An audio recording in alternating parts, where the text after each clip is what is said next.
Hello fellow space engineers. In this episode I'm gonna tell you a story. It's a story that occurred off camera when I was away from my recording equipment and the computer that I was on didn't have the processing capabilities or the external hard drives to basically run fraps on it. So I went on playing, and you could actually tell that from the changes in the ships that we've been using in our survival. But I still needed, to play around and to release some stress. So I joined together with Captain Wolf and occasionally my brother and other friends, and we started exploring. Because, like I mentioned in an earlier video, we got sick of just hiding under a rock, like literally hiding under that asteroid with our big cruiser. So the first change that we decided to make was to use a smaller ship, which was the Calypso that we're using right now, a destroyer instead of that large heavy cruiser. That it's a good design though. The Pontus class cruiser evolved from a smaller frigate type vessel, and right now it's a modular ship. I will make a series of videos explaining it, how this whole modular thing works and how you can combine different parts of a whole to create several variations of the same vessel. Okay, so the first thing we do after we started this new exploration pattern with the Calypso is find really close from the starting point, from the central asteroid, these two, um, this ship and this station. I immediately had to look them up and subscribe to them in the workshop. So we found the Raven. The cruiser is made by Alcopyro. I will put a link in the description below to the workshop link so you can get it too. It's a really good looking ship. It's, I would say, a cruiser size, like light cruiser size, and he describes it as being a luxury cruiser that only like rich engineers can afford. So yeah, you could imagine this being kind of like a, like your private jet or something like that in space. It does have that elegant look that private jets tend to have, a selling point. They're basically kind of like sports cars. Anyway, so we found this cruiser, and right next to it, like, well, not this close, but relatively close to it, like some 100 meters away, we found this computer parts factory. The space station is made by Leoncer GT. As with the cruiser, I will put a link in the description below so you can find it. And this is the one that we decided to keep. And we didn't keep the cruiser because at the moment we were basically concerned with the performance issues of the game. So we wanted smaller ships. And as it turned out, it's not the size of the ship that basically mess up your performance. It's something related to asteroids and playing time sessions. I don't know. It's still we're still trying to figure it out. So it's not that. I mean, you can have a large ship like one like this, as long as you don't overdo it and have like 4 of these. But at the time, we thought it was a problem. So we decided to make the whole dry dock thing that you see inside of the asteroid. We basically we broke the ship, as if you would see in a breaker's yard, like the ones that they have in India, that is like dedicated to breaking ships and like recycling its components. So we cut the wings with the nacelles almost perfectly. We basically detached them as if we were actually decommissioning something. It was kind of a meditational experience for us because we were working the robot arms, cutting fins methodically. It was quite relaxing actually to do that kind of work. At least it was for me. Coming from the academia world, that's you tend to treasure those moments in which your mind is not racing at full speed, trying to create something, writing papers, doing research. So if you can just like do some manual labor, it actually relaxes you. So we recycled the Raven and we used its parts to expand upon this design. And I'm gonna give you the tour of the station soon, maybe in the next segment of this video. So we decided to expand on this one because we just love the architecture. To us, it was reminiscent of 2 major sci-fi movies that we loved from growing up, and that is Alien and Outland. Now, Outland, if I'm not mistaken, it had like the same art team or the same art design as Alien. It was produced kind of like with the same look of the movie. I don't know if it was done to capitalize on that, because like if you've seen Alien and Aliens, the whole franchise has this like really like hyper realistic utilitarian view of science fiction. It has like these um, super industrialized, futures. Um, in a way, similar to Blade Runner. But anyway, enough ramblings about that.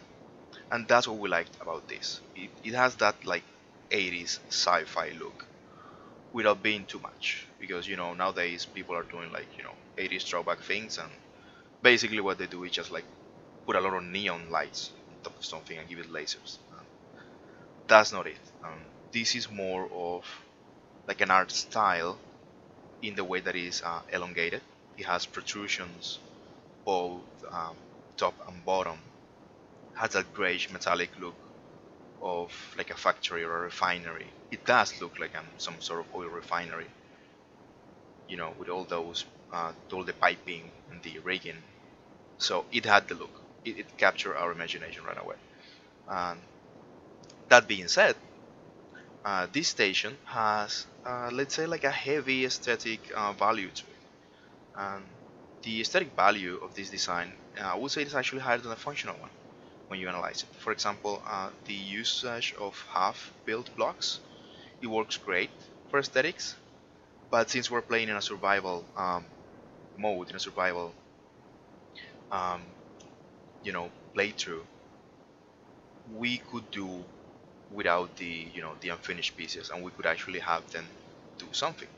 This refinery here, and you'll see in our final like retrofit of this amazing design, we actually made everything have a purpose, still keeping the architectural style.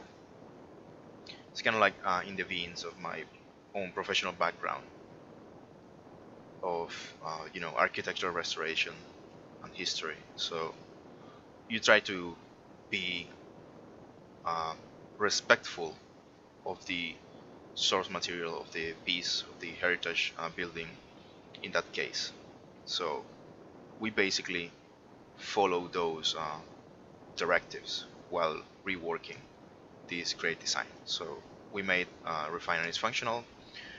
We get rid of unused pieces, like these assemblers that were not connected to anything else, just because it was cluttering up our menus. And I know you can hide pieces, but it wasn't just also cluttering up the menus. These have a higher poly count than the finished piece, which is all those scaffolding, the robot arms that build things inside of the assembler. They're basically covered up by the panels of the assembler. So we wanted to also like improve the performance. And this design also lends itself to many functional things. And just as you'll see, it has a central hub, which is the central assembly area in the middle. It has, I think, more than 8 assemblers, if I'm not mistaken. It has this control tower with these ramps that make it look like a huge sensor array. The entrance, this is actually a single entrance that has 2 port and starboard side docking stations. So you're not meant to dock on the red lights, you're meant to dock on the sides. So you can actually use it with any shuttle that you design. It has passageways. It has these refinery endpoints here, which are conveyed. Actually, this one is conveyed. This one isn't, but it was so easy to transform it back to being conveyed.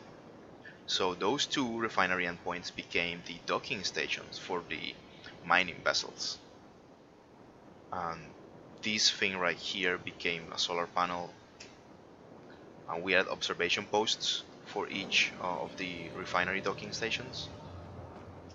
We transformed this half-built assembler block into a fully functional foundry. So we switch those assemblers with arc furnaces and some other details that I'm going to explain you in a moment.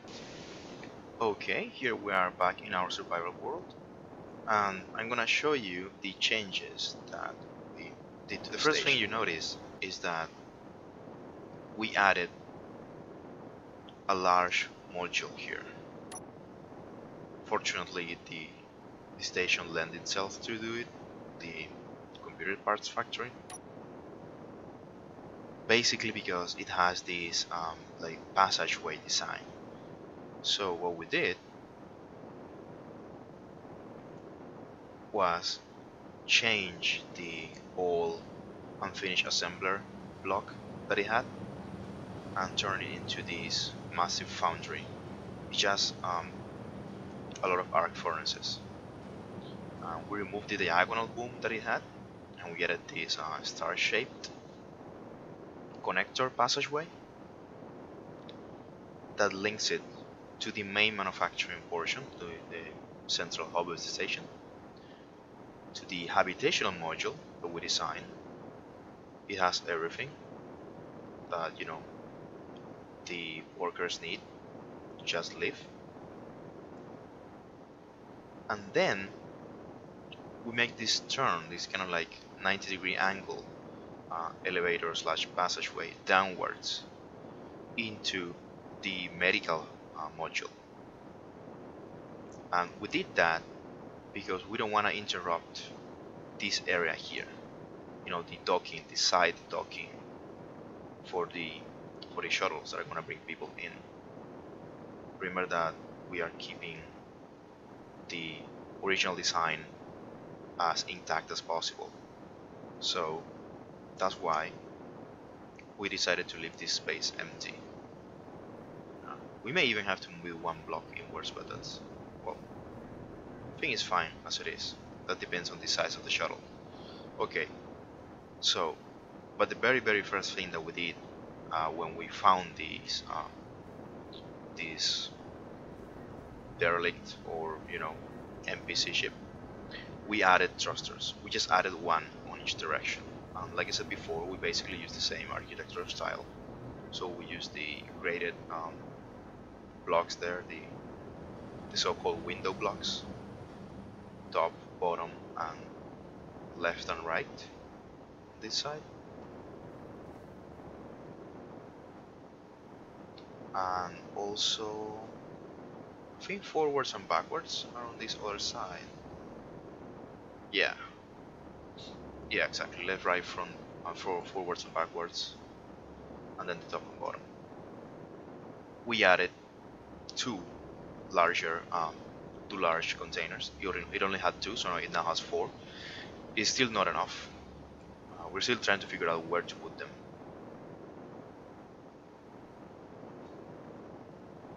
The decorative piece that was protruding out of this side, we turned it into a solar panel, a trainable solar panel. As you can see here, it has a gyroscope, a remote control block, and a camera.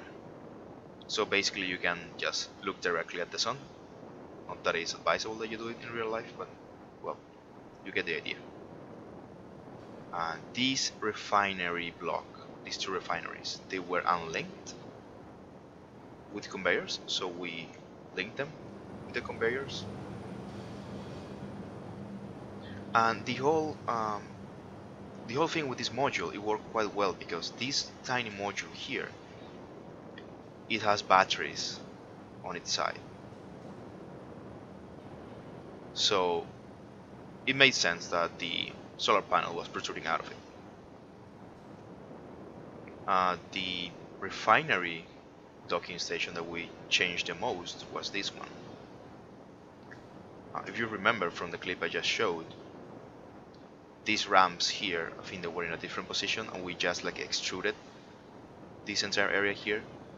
And Captain Wolf designed this observation bubble dome here. We deconstructed the refineries and then rebuilt them further outwards. Now the idea with building things outwards is that any kind of ship can dock, even if it is a larger one, or one that has protruding engine nacelles on the sides, which is usual. For that we added this camera, so you can basically see your ship from the station and align it, doing short burns of the directional thrusters. And we are considering actually adding a piston here, but you know, we're not too keen on pistons, basically because you know what they do, they just explode. We are defending the station with these Okim Industries 50mm Gatling, not Gatling, sorry, quad guns. They have 1 kilometer maximum range. Their accuracy is really low though, but basically they saturate the area with bullets, so that kind of like makes up for it. So if something is incoming, eventually it's gonna get hit by that cloud of bullets. This refinery here that was 90 degrees relative to this orientation that it now has, it was turned on its side and then upside, and we added these, I think they call it efficacy modules, well, the ones that make you have more ingots out of the same amount of ore. So we figured out, since this is not a big ship that is going to have a ton of gyroscopes and a ton of thrusters, so we can basically just add a lot of these modules and not worry about the energy consumption, because it's going to be stationary, and it also has a solar panel that we can expand. So that's why we decided to go, you know, full out on this type of module to maximize basically the output of nickel that we're getting, because it's been so annoying to find nickel in this scene, and we needed to make the ammunition to defend against the invader mod drones and destroyers and cruisers. Okay, now let me show you on the inside.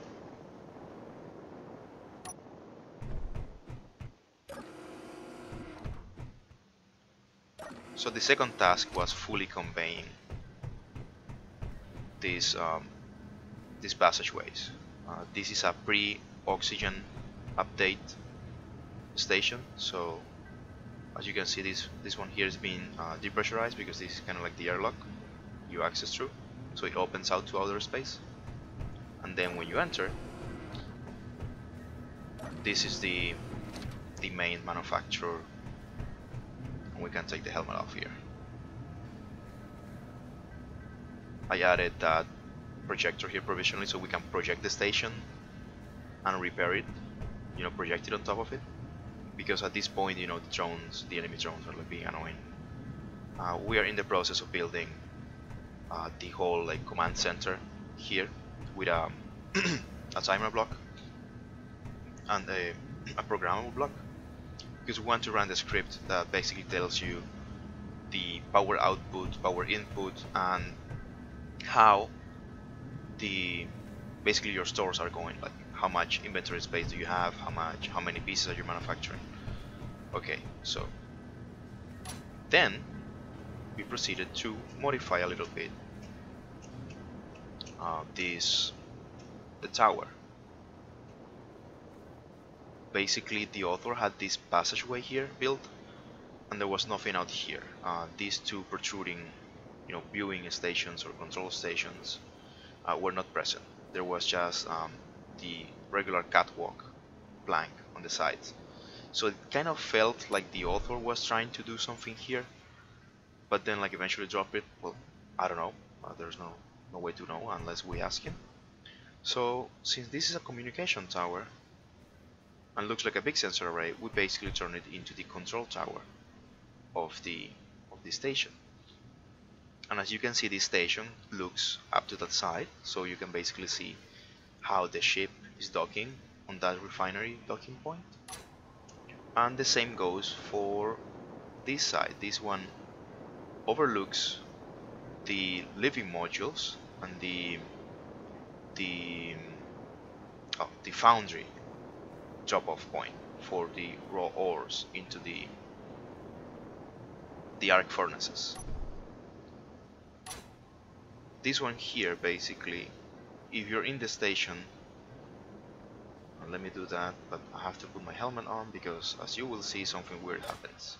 So if you're in this station, you can overlook to the left the other docking point, so you can see both ships that are docking. You can see them from here, that direction and that other direction, so left and front. Now if I exit, oh nice, sometimes you can exit outside of this glass due to clipping issues. You can see it's a bit cramped here. Fortunately it didn't happen. Okay, so that goes for this control tower. Oh, and this side also you can kind of see the approaching for the shuttles for the main entrance. Okay, that goes for the control tower. Now this is an emergency reactor. This is a feature that was included in the original design of the station, of the computer parts factory, so didn't change anything. It has these control panels here. We moved the gravity generator. It was like around that way, closer to the observation dome. But since we added things towards this side of the station, we needed to center the gravity generator, so only one gravity generator was needed to cover the entire thing instead of having two. So this was a dead end in the original design. It ended right here, and there was nothing, just like the usual catwalk planks, and we built on top of it, and we added a further observation station here, which could be like dedicated just to supervising the solar panel, the foundry, and yeah, the other docking station, although it's kind of like a low angle. Okay, and like I said before, one thing that we liked about this thing is the usage of half-built blocks for aesthetic effect. For example, this thing right here, this is a wheel transmission without the wheel. It looks like something else. So this is the tiny module that we told you about with the batteries. It has 4 batteries in it.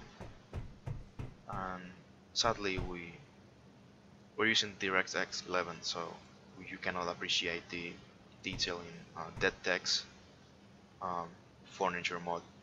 But anyway, it's kind of like a secondary, like, dining lunch station for people to take shifts while they work. And yeah, this also overlooks the solar panels and the docking station. As you can see right now, like, things overlap, and you can always have like an idea of what's going on outside. So if we go back this way,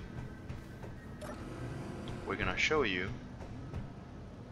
the observation bubble, the observation dome. Now the gravity generator was here. We still have to find something to put in here. As you can see, fully conveyed.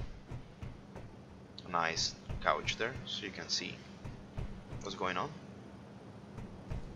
And here Captain Wolf designed this tiny landing pad for, I guess, like executive shuttles, or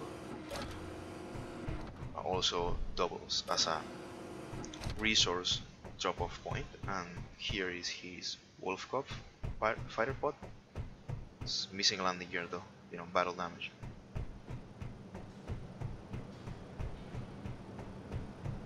And oh, we also kept this tiny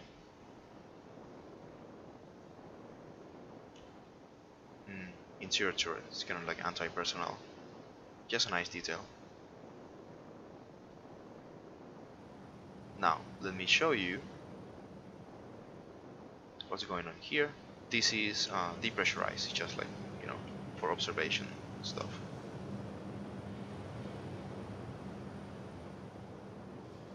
That's the outside of the Foundry. This is the medical module from the outside. Show you quickly on the inside. And the living quarters, which has everything, you know, oxygen, nice observation deck. This is gonna be a gym. It even has a tiny infirmary, you know, like for the gym and stuff like that. And these are the apartments.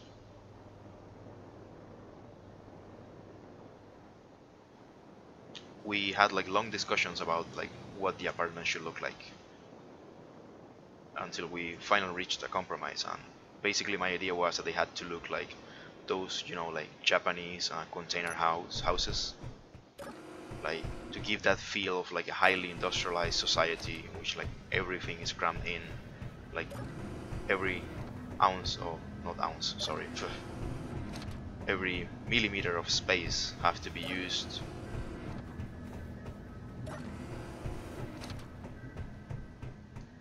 Commander Wolf had like this more like a military barracks idea, so we decided to settle on something that is kind of like company owned, kind of like, you know, the Weyland Yutani Corporation sites, but serves like a arms manufacturing purposes, which is this what we're using for.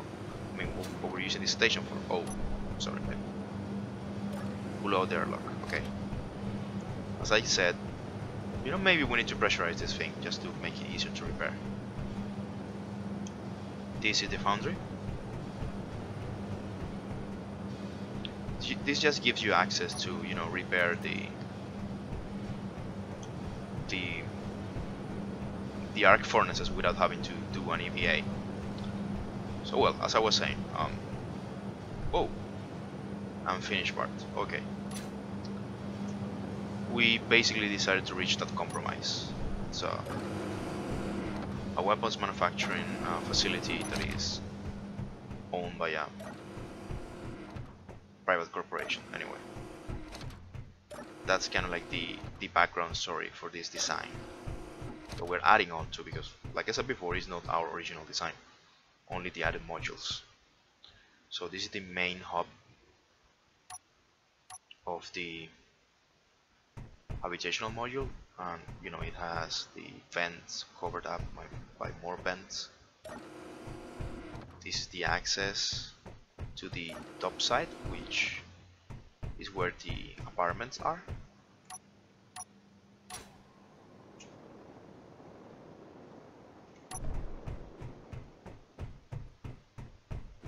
I shouldn't be doing this in DirectX 11, but to be honest, like I do need the little performance boost that it gives you.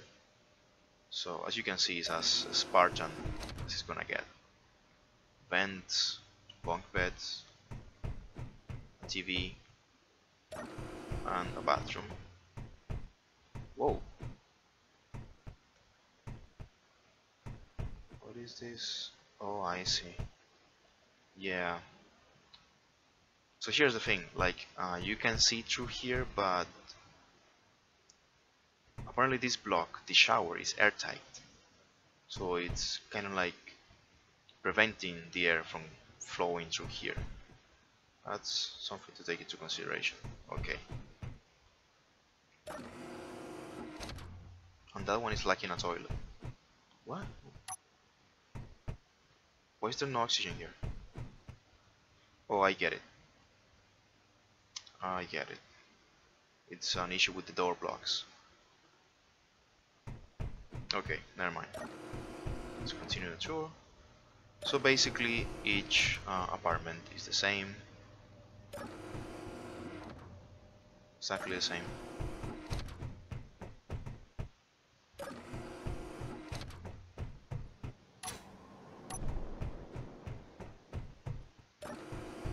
And we're still working on the mess hall.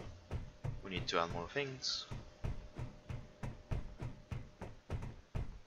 Observation deck is basically done. Space coffee there. No textures though. Gym needs to be outfitted. And I would say this infirmary is like pretty much done. Okay. So that's it for our tour of the station. When we finish it, we're planning on adding it to the workshop, of course linked to the original author, and it's basically kind of like a big thank you letter to him. Like finding this station basically changed our survival playthrough. It's been so much fun, you know, building and expanding it. It's also kind of like in a realistic, like immersion way of playing the game. It's not just like building, you know, crazy ships and blowing them up. So, in a nutshell, we can say that this station has made our survival playthrough. So I hope you enjoyed it. Have fun.